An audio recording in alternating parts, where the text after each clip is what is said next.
Okay, hey guys, welcome to Ham Radio with K0PIR, my YouTube channel. I've got another amplifier, the Icom 1000. I put out a video on it and the tune-up procedure for it. Boy, that's really quick. It only takes 5 to 10 seconds. And this is my old Ameritron AL-811, and this has been a real good amplifier.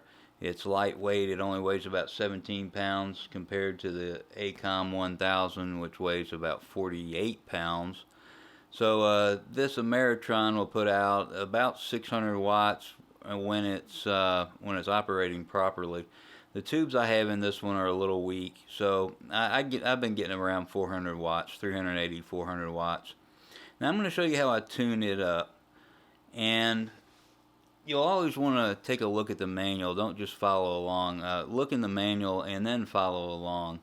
On the tune-up procedure, we're tuning for maximum power output, and you'll see my inline watt meter.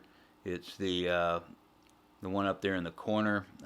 It's recording on another camera, so you'll see it on the inline watt meter. It's the Bird watt meter that I have, and right now I'm just going to turn this in standby, and on the radio that I'm using is the Drake TR-7, and I just want to check the power output on it. I'm using a CW key, so I want to start out with about 20 watts, and let's see what it does. Okay, that's perfect. So 20 watts right there, and I'm going to put it on operate. I've got the band switch set properly. I'm on 40 meters. You can't see the Drake right now, but it's on 40 meters. And then the load control approximately where it should be, and the plate control approximately where it should be. So let's see what it looks like. I'm going to key up and tune the plate, and then tune the load, and then go back to the plate. So optimally we want to do 5 seconds tuning and then 15 seconds off. 5 tuning, 15 seconds off. Let's see what it looks like. And I'm going to be watching the watt meter.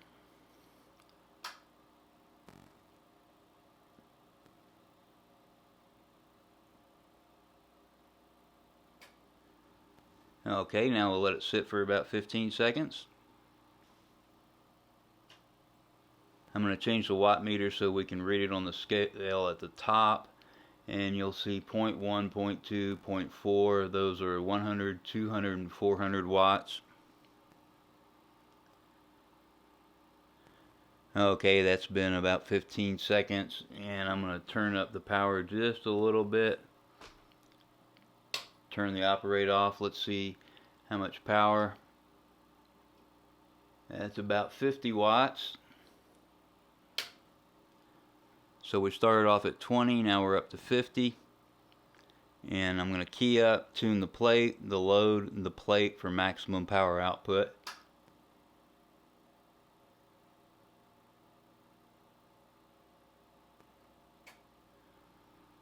And that's about right. I'm going to turn the operating switch off, and then I'm going to key up the radio, and we're going to try to hit about 80 watts.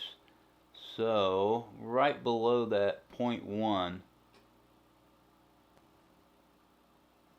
Alright, that ought to be maximum power output for this amplifier. When I had new tubes in it, it worked just fine. It was putting out the full output, and I ran 400 to 500 watts on sideband all the time, every day, for years with this amplifier, and I didn't have hardly any problems with it. Okay, let's put the operating switch on, and again we're going to do plate, load, and plate, tuning for maximum power output. Just watch that watt meter.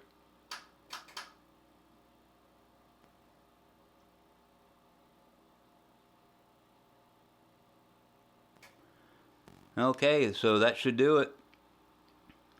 And then one final step, what I usually do to protect myself, because especially with the Icom radio, the Icom 7300, I use it a lot with this amplifier. What I would do is crank the load up just a couple, and that'll protect me when there are peaks in the voice, in the sideband voice. So if I've got my radio set for 75 watts and I start talking into it, sometimes it'll peak maybe up to 100 watts, and I want to protect my amplifier, so I turn the load up just a little bit. And then again, I'm going to tune the plate. You want to hit the plate for maximum power output.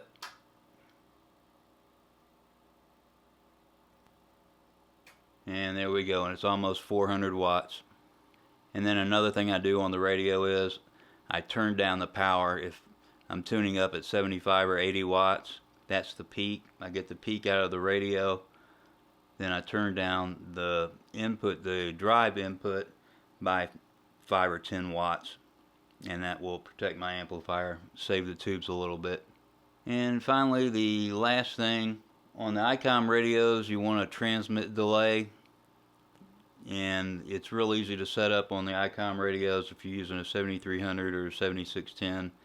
Transmit delay of about 20 milliseconds with this amplifier. And on my Acom, it's about 15 milliseconds. When I'm tuning up, I don't want to hit over 700 mils on the plate current, and I never did. And then on the grid, I don't ever want to go over 150 mils. So 700 and 150. And if I key up right now, let's take a look at it. If I key up right now, we're perfect. We're way under. So we're just fine. And like I said, I've used this amplifier for years on sideband, every single morning on sideband, and finally just about a year ago the tube started getting a little weak on me. Okay, well, I hope that you find this informative and useful. Take a look at my other video on the Acom 1000. It only takes 5 to 10 seconds to tune up. Please remember to like, subscribe, and share. Also, tell your friends. 73 and good DX.